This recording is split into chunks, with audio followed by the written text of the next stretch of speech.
So just when we thought things were beginning to calm down a bit, guess what just happened?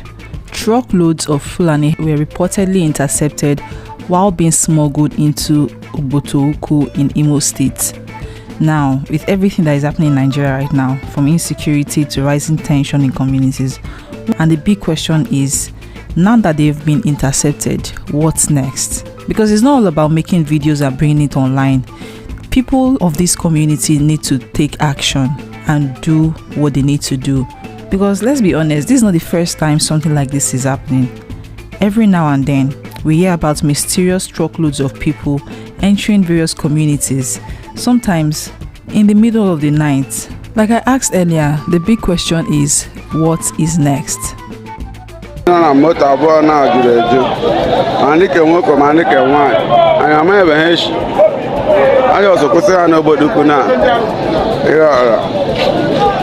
Fulani no na moto ajureju nyeju ime moto ande Fulani anya wala amara otogeleche me na Igbo ono horo ka ata afese.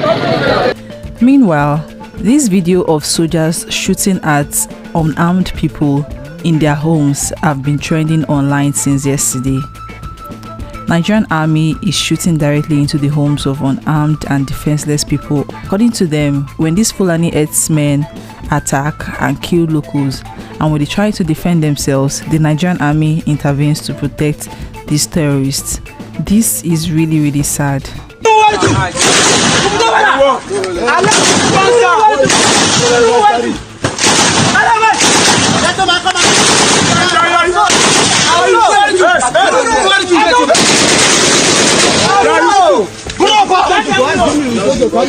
Let them know.